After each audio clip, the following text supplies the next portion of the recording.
네, 안녕하세요. 주식의 진심인 남자 주진남입니다.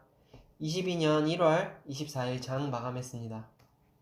매우 안 좋은 시장 분위기 탓인지 오늘 결국 코스피 지수는 2822포인트인 전저점을 끝내 지켜내지 못하면서 단기적으로는 2600포인트 근방까지는 하락을 염두해야 되는 상황이 되었고요. 코스닥 지수는 내일도 추가 하락이 나온다면 또 이전의 박스권으로 진입을 하게 됩니다. 따라서 단기적으로는 코스닥 지수는 813포인트 근방까지는 하락을 할 가능성이 생겼습니다.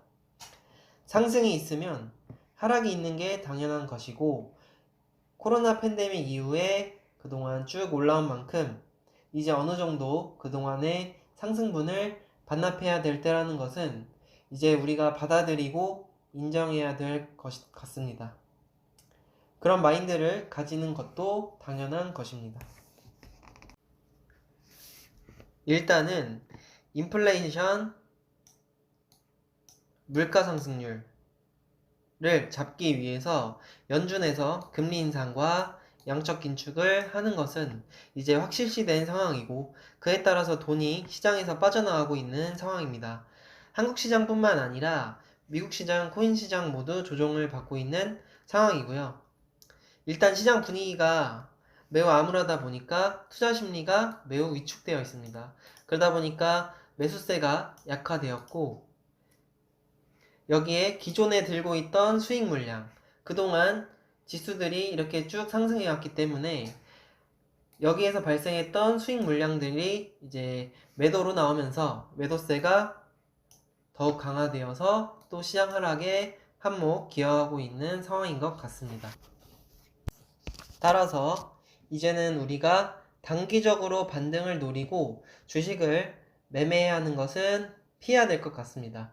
왜냐하면 시장이 계속 빠지고 있고 언제 반등이 올지는 아무도 모르기 때문에 단기적으로 접근했다가 물리시면 괴롭고 주가는 시장의 영향을 받아서 계속 떨어질 겁니다. 그래서 단기 투자자로 계속 매매를 하신다면 이제 사는 순간 손실이 올 확률이 높습니다.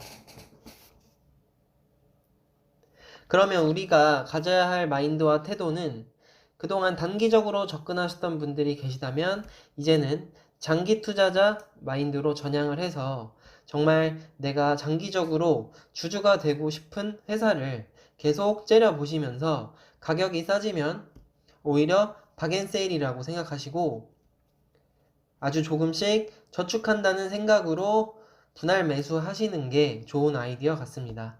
일단은 가격이 많이 내렸다는 기준, 박앤세일에 들어갔다는 기준을 만들려면 장기 평선을 기준으로 주가를 보시는 게 좋겠죠. 최소 6개월, 1년, 즉 121선, 241선 이평선을 보시고 그 이평선에 가깝게 주가가 움직이고 있을 때 매수하시면서 이제 시장이 회복되기를 기다리시는 게 좋을 것 같습니다. 예를 들면 펄어비스라는 종목의 차트를 보시면서 설명드려 보겠습니다. 일단 펄어비스라는 회사는 코스닥에 성장된 우량 기업인데요. 시가총액은 7.5조 정도 되고요. 간단하게 이 회사를 설명드리자면, 이 회사는 한동안 게이머들 사이에서 핫 이슈였던 도깨비, 붉은 사막, 플랜 8이라는 게임을 출시한다고 발표해서 그 재료로 주가가 많이 상승했던 회사입니다. 실적도 괜찮고 상장 이후에 꾸준히 주가가 지금까지 올라왔습니다. 개인적으로는 저는 이 회사의 게임을 이전부터 해왔기 때문에 PC게임을 수십 년간 해온 저로서는 게임 회사로서는 아주 괜찮은 회사라고 생각합니다. CEO 경영 마인드도 아주 훌륭합니다. 네, 참고로 추천주로 말씀드리는 것은 아닙니다. 예시를 들어서 이제 설명을 해보겠습니다. 자, 그럼 제가 만약에 이 회사의 주주가 되고 싶다. 그러면 저는 이 회사의 주식을 어떻게 매수할 거냐. 자, 방금 전에 장기 이평선을 기준으로 매수한다고 말씀드렸죠. 그래서 6개월 선이나 1년 선. 자, 그래서 앞으로 시장이 더 빠진다면 여기 밑에 보시면 241선 부근에서 주가가 움직일 때, 자, 241선은 1년선이죠. 그래서 이 241선 근방에서 주가가 움직일 때 1차적으로 매수가 들어갈 것입니다. 그리고 만약에 시장이 더 안 좋아져서 주가가 더 추가 하락을 한다면 그 아래에 있는 481선, 이 481선 근방에서 또 추가 매수를 해볼 것입니다.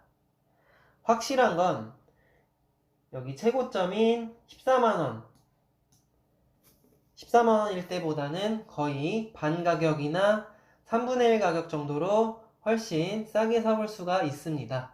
그럼 제가 이 회사를 정말 잘 알고 진심으로 이 회사의 주주가 되고 싶어 투자한다면 오히려 주가가 하락하는 건 저에겐 반가운 일이고 기회가 될 수 있습니다. 정말 시장이 나빠져서 주가가 계속 추락한다면 아마 그때는 이 회사뿐만 아니라 다른 회사들도 힘들 것이기 때문에 그거는 어쩔 수 없는 일입니다. 또 한참 주가가 빠지길 기다렸다가 또 매수하면 되는 겁니다. 정말 이 기업이 망하지 않고 앞으로 끝까지 미래에도 실적이 좋고 성장성이 뛰어난 회사라고 생각하신다면 당장에 수익이 나지 않더라도 속상해하지 마시고 오히려 싸게 산다는 마음으로 투자하시면 됩니다. 원래 투자는 위험이 따르죠. 자, 여러분, 워렌 버핏이 성공한 이유가 뭡니까? 워렌 버핏은 신중하게 회사를 선택해서 장기간 보유했습니다. 우리가 부자가 되기 위한 방법은 생각보다 간단하다고 생각합니다. 다른 부자들이 하는 행동을 따라하는 것에서부터 시작한다고 생각합니다. 워렌 버핏 같이 큰 돈을 움직이고 큰 돈을 버는 사람도 열심히 공부하고 장기 투자합니다. 여러분도 정말 괜찮은 회사의 주주가 되고 싶으시다면 그 회사에 대해서 꾸준히 공부하시고 정보 검색하시고 그러시면서 대주주가 되겠다는 마음으로 꾸준히 가격이 떨어질 때마다 좋아하시면서 매수하셨으면 좋겠습니다. 한순간에 횡재를 바라는 건 그것이야말로 도박이라고 생각합니다. 부디 지금 시장에서는 신중하게 결정하시고 한 발 뒤로 물러서서 안전하게 매매하시기 바랍니다. 오늘 영상 여기까지입니다. 감사합니다.